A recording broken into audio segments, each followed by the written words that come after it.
Good morning. Happy Friday to you, and welcome back to 4 More Minutes. I am Sam Bailey, the Soul Stir, stirring up your hearts and your minds for God. I want to thank you for joining me. I want to thank you for joining and sharing this week. And if you've not done so, please subscribe to The Soul Stir, TheSoulStir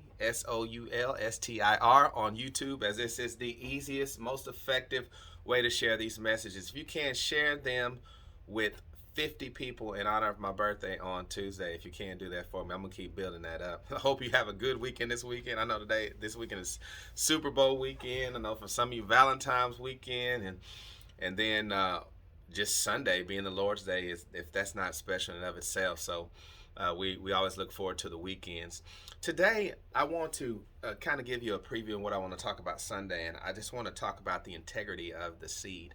You know, most of the time when you're talking about planting and harvesting, which I'm going to talk about increase on Sunday, there is never a problem with the integrity of the seed. It's always in the soil in which the seed finds itself on.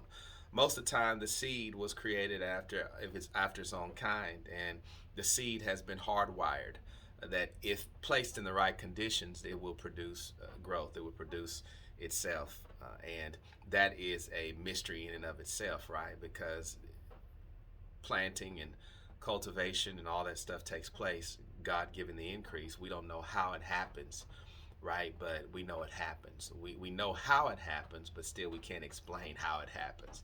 And so I think I want you to think about seeds that you've been planted, seeds that have been planted in you, and think about how important it is to either plant a seed or have a seed planted.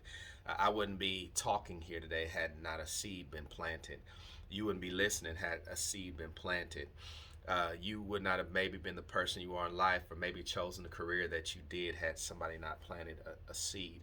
And every time you share these messages, you're planting a seed. You're sowing something good. You're sowing something positive. You're sowing something encouragement.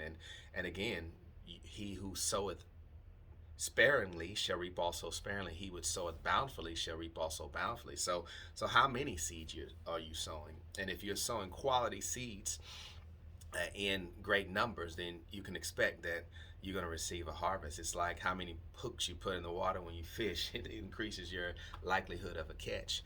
And sometimes we're frustrated because what I call location frustration. We're in the wrong place, and we're fishing, we're casting our nets in the wrong place. Remember, when Peter was catching nothing, he was toiled all day, he and his brother, and the Lord came and told him to do it again, but reposition your net this time. And he says, well, look, Master, we've been toiling all night, but nevertheless, at thy word, we'll reposition it.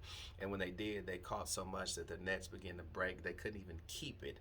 The boat could barely hold all that they had. And I think that's called understanding where you are. It's called understanding what you're doing, and that's called listening to the instructions of God to make sure you're in the right place.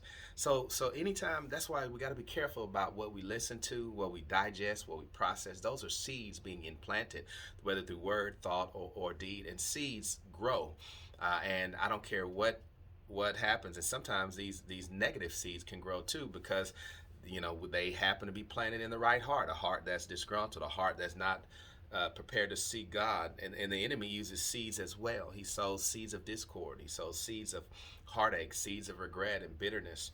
He sows seeds of guilt and shame and of lust. And he sows these things in our hearts.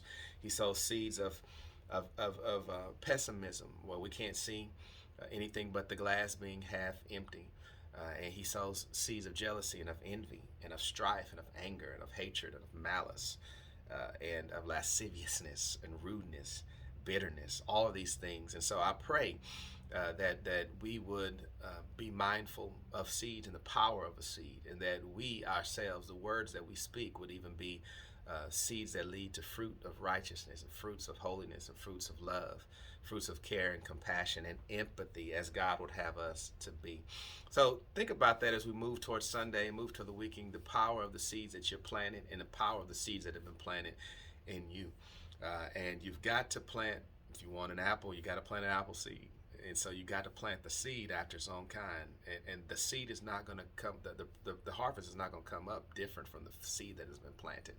So we've got to realize that as well. As the word said, if you sow to your flesh, you're going to reap corruption. If you sow to your spirit, you're going to reap everlasting life.